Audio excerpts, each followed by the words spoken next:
Hello children, how are you? I hope you all are doing well. तो बच्चों, previous classes में जो हमने इंग्लिश ग्रामर के कॉन्सेप्ट्स किए थे उन्हीं को हम दोहरा रहे, but now we are doing it in more detail. So जैसे अभी हमने किए हैं नाउन्स, अलग अलग टाइप के नाउन्स किए हैं जो आते हैं पार्ट्स ऑफ स्पीच में। अब हम नाउन्स के और एक कैटेगरी को देखेंगे। Okay, so this category of nouns that we are going to study okay in this chapter is gender. So this chapter's name is gender. Okay. So hello kids. We have already studied in our previous class about masculine and feminine genders. Masculine gender refers to males and feminine gender refers to females. Okay. So masculine gender क्या होता है? वो male के बारे में जब हम बात करते हैं, so that becomes a masculine gender. When we talk about a female, then it becomes a feminine gender. Clear? So now let's look at the male and female gender examples. Okay, man, male, woman, female, husband, male, wife, female, bull, male, cow, female, peacock, male, peahen, female. So besides these two genders, there are more categories of gender. इनके अलावा भी gender के अलग categories है, जैसे common gender and neuter gender. So what is a common gender? Some nouns can be used to refer to both male and female. They are known to be of common gender. For example, child, friend, student, teacher, doctor, writer, engineer, painter, parent etcetera. So बच्चों, जैसे आपकी teacher है, so it can either be a male teacher और a female teacher. तो इसका कोई specific नाम नहीं है, इसके लिए हम बोलेंगे उसको common gender. Clear? So for example, child, friend.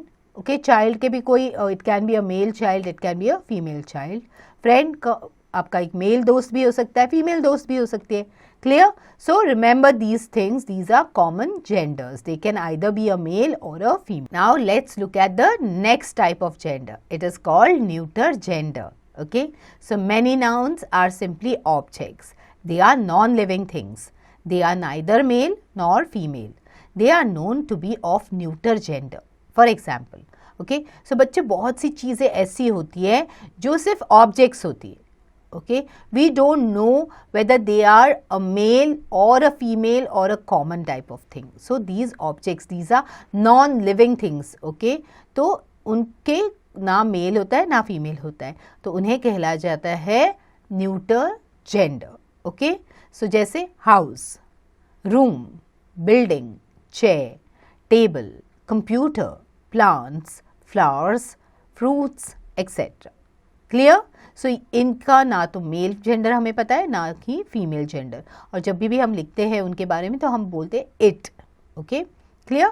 So now let's see how do we form feminine gender. Let's look at the formation of feminine gender. Okay, 1. We form feminine nouns from some masculine nouns by adding the suffix ess, sometimes with a slight change, or ine. For example, okay, actor, actress, prince, princess, hero, heroine, lion, lioness, hare, heiress, emperor, empress. So बच्चों, ये है rules to form different types of feminine gender. तो पहले rule तो ऐसे है कि अगर आपके पास कोई मैस्कुलिन नाउन है जिसको आपको फीमेल नाउन देना है, तो आप क्या करोगे, वही मैस्कुलिन नाउन के आगे ESS लगाओगे या फिर INE लगाओगे. Always say the word before you make it as your final answer. Okay, clear? जैसे एक्टर, एक्ट्रेस. ओके, आप अगर एक्टर के आगे INE लगाओगे, एक्टर राइन, do you think it makes sense? No. So it becomes actress. तो इसमें जब आपके जो नाउन्स होते हैं उनका जो लिखने का तरीका होता है उसमें स्लाइट चेंज भी हो सकता है. जैसे एक्टर, एक्ट्रेस, OR हटा दिया है, R को रखा है, आगे लिया है और ESS लगाया है. So actor, actress, Prince, princess. Clear? ऐसे ही आपको ये बाकी से जो वर्ड्स है जैसे hero, heroine, lion, lioness, heiress, emperor, empress, ये याद रखने हैं. Clear? And you have to remember the rule also. Next one. We form feminine nouns from some masculine nouns by changing the prefix or suffix. So prefix क्या होता है? Prefix वो होता है कि जो word के आगे लगाया जाता है, और suffix क्या होता है? word के end में लगाया जाता है. Clear? So वैसे ही let's look at the example. अब हम लोग prefix change कर सकते हैं या suffix change करके भी noun का जो gender है वो change कर सकते हैं. जैसे landlord. ओके, तो इसका हम लॉर्ड को हटा के फीमेल करने के लिए landlady. Clear? Milkman, milkmaid. Peacock, peahen. He goat, she goat. इसमें हमने इसका क्या चेंज किया है? प्रीफिक्स चेंज किया है पहले. Okay, before the word we have changed, क्योंकि गोट का there is no this thing, no gender. Okay, we don't know the female gender of goat, तो उसको वो हम ऐसे ही रखते हैं as per the rule. Okay, जैसे sheep also it stays like that. We don't know whether it's a male और a female, it stays like that only. Okay, so goat का ही गोट होता है या शी गोट होता है. क्लियर?